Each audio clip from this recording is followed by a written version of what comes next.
Recently, we've been talking about linear functions, and so far we have learned two different types of equations that we can write for a linear function.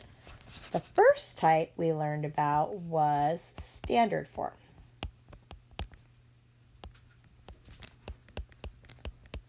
The second type we learned about, which we've been working with most recently, is slope-intercept form. Today, we are going to learn about one more. So there are actually three different types of equations that you can make for a linear function. And you can convert back and forth between the three different types of equations because they're all used for linear functions. We've learned two of them. The third one that we're going to talk about today is called a point-slope equation, or point-slope form. So if we're going to work with point-slope form, we need to talk about what point-slope form looks like and where it comes from. Point-slope form is based off the slope formula. So we've worked with the slope formula. We reviewed it and we've been using it quite a bit.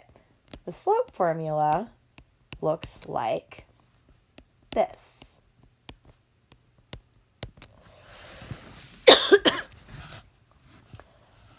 We are going to use a little bit of what we learned about literal equations and rearranging equations. So we know that this whole thing hanging in the denominator, it's kind of got some imaginary parentheses around it. So I can pick up that whole thing and work with it. So basically, I've kind of got these two different things that are being divided. So I want to undo the division that's happening. So I want to undo the fact that I'm dividing by x2 minus x1. The way I undo division is to come along and to multiply both sides by that. So over here, what's going to happen is the multiplication is basically just going to cancel out the division and just leave me with y2 minus y1. But now on the other side, I have my slope being multiplied. So I end up with something that looks like this. The slope times x2 minus x1. And we want that in parentheses because that subtraction should happen before you multiply by the slope, equals y2 minus y1. So this is basically, it is the slope formula rearranged. Now, if we want to, which is often done, we could take the two sides and flip-flop them. So we can flip-flop the left side and the right side. If we do that, the y2 minus y1 ends up on the left, and the m times x2 minus x1 ends up on the right. This is point-slope form. Now, we're going to clean this up a little bit because we know from working with slope-intercept form that we have a place where we can fill in a point. So we have an x and a y in our finished equation. So point-slope form also has an x and a y in the finished equation. But since we have two x's and two y's, we have to kind of keep track of which one's which. So I'm going to erase the 2's because those are going to be the x and the y that are in the finished equation. So they're going to be the x and the y that are still there when you're all done that you could use to fill numbers into when you want to actually use your equation to figure something out. Kind of like how a slope-intercept equation still has an x and a y in it. So this is what point-slope form looks like. The reason it gets its name, point-slope form, is kind of like why slope-intercept form is called slope-intercept form. Slope-intercept form gets its name because we're plugging in a slope and a y-intercept into that equation outline. Point-slope form gets its name because we're plugging in a point, x1 and y1 are, so those form a point. So that would be where we would put our starting point that we're being given. So that's where the point name, part of this point-slope name comes from. And then we also have a place to fill in our slope. So point-slope form because we can fill in a point and a slope into this outline, and it gives us an equation that we can work with. So if we wanted to use point-slope form, it would look something like this. So in your notes outline, you have an example. So you have an example of an equation, and we know that the slope is -6. And we know that it passes through a point -2, 1. Now, this should be feeling a little bit familiar because you were just doing problems like this in slope-intercept form. So we could take this information and fill it into the slope-intercept outline and then solve to find the y-intercept and then write the finished slope-intercept equation. What we're going to introduce today is a different or an alternative way that we can come up with an equation given that information, and that would be point-slope form instead.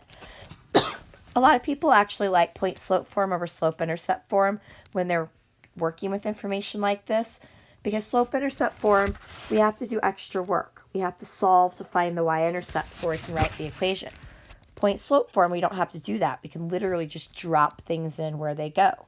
So we know that the slope is m, and we know that the x is going to go in for the x part of the coordinate, and the y is going to go in for the y part of the coordinate. So we're basically just breaking things apart and putting them where they go.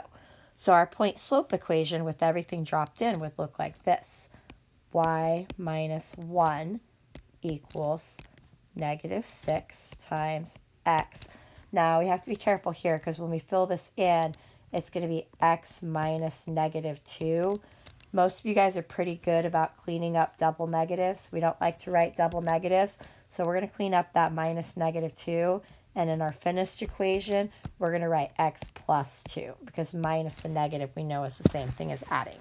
So we don't like double symbols in algebra. If you have a double symbol like a minus and negative, you should clean that up. So this is a finished point-slope equation. Now, once you have the equation, there are a few things you can do with the equation that we're going to talk about. One thing you can do with the equation is graph it. So we talked about how to graph a slope-intercept equation. Graphing a point-slope equation is very similar, but with one small change. So I am going to add a grid into our page so that we have graph paper. So we can talk about graphing. So if I wanted to put this onto a graph. Now, if this were a slope-intercept equation, we would start by marking the y-intercept. Point-slope form also starts by marking a point, but now you're plotting the given point. So in this case, our given point is -2, 1. So since that's our starting point, we would plot that instead of the y-intercept. So -2, 1 is right here. The next step is really similar to slope-intercept form. So in slope-intercept form, we would measure the slope starting at the y-intercept. We're still measuring the slope, but this time, instead of starting at the y-intercept, because we don't have the y-intercept marked, we're going to measure off of this point that we just marked. So that's going to be our starting place. So if our slope's -6, -6 is -6 over 1, rise over run, that means go down 6 and over 1. So we're going to start at the point we just marked, and we're going to go down 6 over 1. Our next point would be right there. So then we could draw the line, and we've got it on the graph. So that's one thing you can do with a point-slope equation. Very similar to graphing slope-intercept. The only difference is that instead of marking the y-intercept, now we're marking a point somewhere else on the line and measuring off of that. Now, I mentioned to you, all three of these guys, standard form, slope-intercept form, and point-slope form, are all used for linear equations or linear functions. Since they're all used for the same type of function, we can go back and forth between those formats. So that's another thing you can do with point-slope form. So I have this point-slope equation. I'm going to rewrite it down here so I can scroll the page and have us still able to see the equation. So we can convert this to slope-intercept form, or we could convert it to standard form, which are the other two types of equations that we use for linear functions. So if we wanted to convert this to slope-intercept form, we know that slope-intercept form looks like this. Y equals mx plus b. So we could do some rearranging to make our equation look like that. The biggest thing is we need the y by itself. So that's a good starting place if you're going to convert to slope-intercept form. So if I wanted to convert to slope-intercept form, the first thing I would want to do is get the y by itself. So that means this guy needs to move out of the way. So I can add 1. Now, before I do that, so that's the piece I need to move out of the way, but I have a problem over here. Problem over here is parentheses. So before I actually add 1, I should probably deal with those parentheses so that I can combine things. So I'm just going to do a quick rewrite. And I'm going to turn this to distributive property, negative 6x minus 12. Now, if I add 1, I have a place to add 1. I can put things together that go together. So I end up with y equals negative 6x minus 11. Notice we ended up with the slope-intercept equation without ever having to solve for b. So we still had to do a little bit of work to rearrange the equation. So no matter what, if you're starting with a point and a slope, you're going to have to do some work to get your slope-intercept form. Either fill it into the slope-intercept outline and solve for b, or fill it into the point-slope outline and then convert it. But either way, this is the slope-intercept version of this equation, which looks about right. If you look at the graph, we're down here and we haven't hit the y-axis yet. So we're going to hit it pretty far down. So a y-intercept of negative 11 looks about right. The other thing that we can do with this is we can turn it into standard form.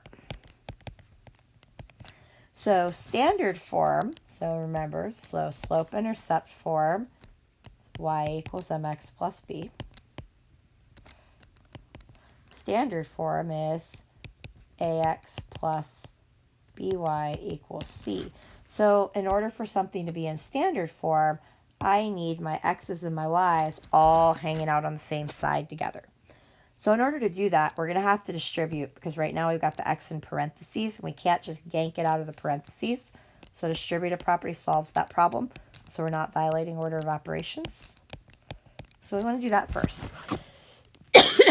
Now we can rearrange some things. So I want to get the x's on the same side where the y is. So I am going to add 6x to both sides.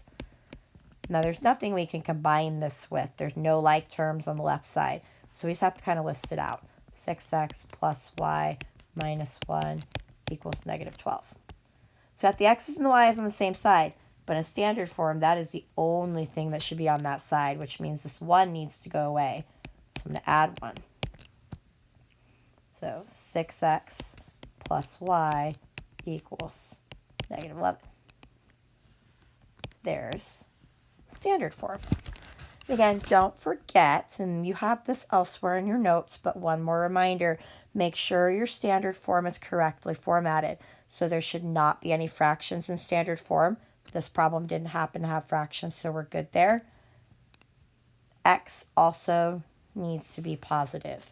So in this case, we ended up with a positive number there, so we're fine there. Make sure you check for correct formatting when you're done moving things around. So once you've got things in the right places, you might need to do a little bit of multiplying to get rid of fractions and to make sure that x is positive so that your standard form is correctly formatted. So there we go. Point slope form and how to go back and forth between the 3 different formats.